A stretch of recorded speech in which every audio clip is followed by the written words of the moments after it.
Lundi 26 janvier 2026. Cagnes-sur-Mer.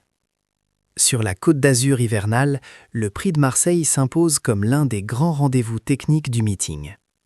Un quintet plus exigeant, réservé aux chevaux de 5 ans et plus, disputé sur 1500 mètres gazon, terrain annoncé souple, avec une lice déplacée à 8 mètres.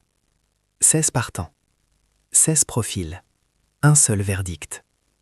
Ici, la vitesse ne suffit pas.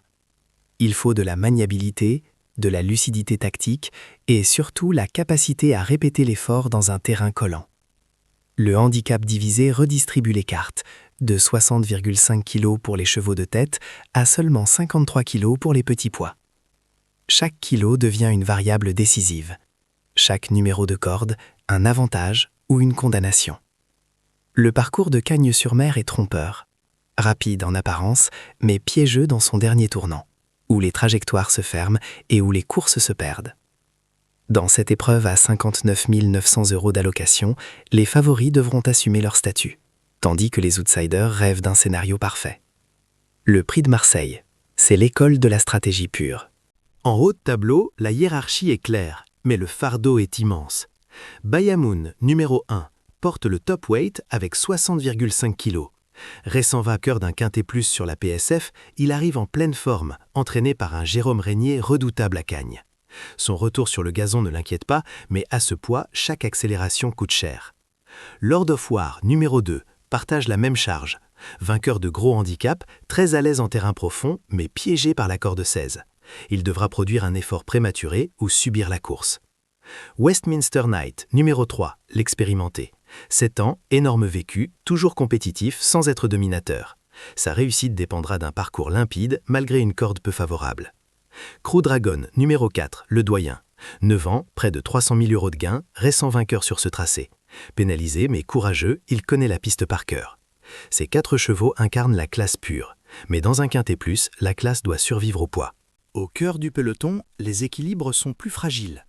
Gilded Dragon, numéro 5, arrive avec un profil atypique. Endurci par les obstacles, il possède une tenue à toute épreuve, mais dépend d'un rythme sélectif pour exprimer sa valeur. Amedras, numéro 6, est tout l'inverse, une certitude locale. Chaque hiver, il brille à Cagnes. Revenu à une valeur très favorable, idéalement placé à la corde, confié à Christian Desmureaux, il semble avoir été préparé pour ce rendez-vous précis. Riyasu, numéro 7, représente la jeunesse. Encore peu expérimentée à ce niveau, elle monte nettement de catégorie et devra franchir un palier important. Alf, numéro 8, revient progressivement après une longue absence.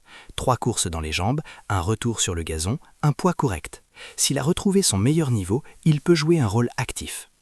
Dans cette zone intermédiaire, la différence se fera sur la condition physique réelle, pas sur la valeur théorique. Ce sont souvent ces chevaux-là qui font basculer les rapports. Quand le terrain devient souple, certains chevaux entrent dans leur élément. Joe Spirit, numéro 9, en est l'exemple parfait. Véritable nageuse, elle a déjà gagné un quintet plus sur ce parcours. Bien placée à la corde, régulière, redoutable lorsque le terrain colle, elle inspire une confiance absolue. Cazares, numéro 10, reste sur une sortie décevante sur le sable. Mais ce retour sur le gazon change tout. Avec Stéphane Pasquier en selle, sa pointe de vitesse finale peut faire la différence si le rythme est soutenu.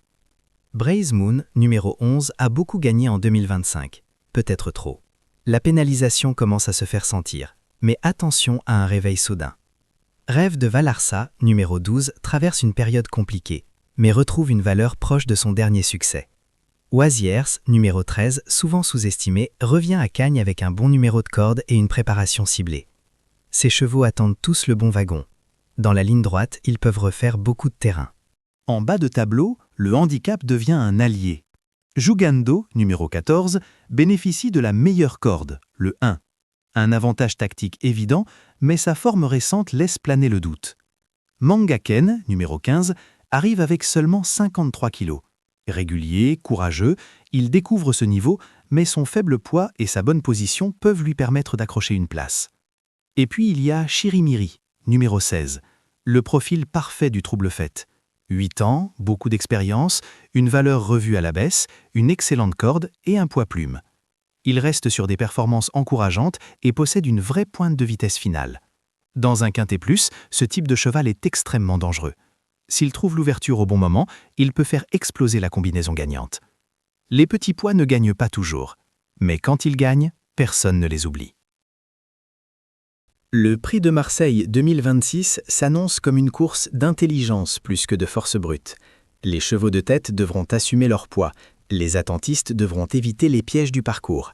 À Cagnes-sur-Mer, la ligne droite est courte, les décisions doivent être instantanées. Amedras semble offrir l'équilibre parfait entre valeur, terrain et parcours. Bayamoun reste la référence de classe malgré son lourd fardeau. Joe Spirit incarne la sécurité absolue sur terrain souple. Cazares et Westminster Knight guettent le bon scénario. Et Chirimiri, tapis dans l'ombre, attend son moment. 16 chevaux, 16 histoires, une seule vérité, celle que rendra la piste. Car ici, plus qu'ailleurs, le Prix de Marseille récompense ceux qui comprennent Cagnes. Bonne course et bon quintet plus.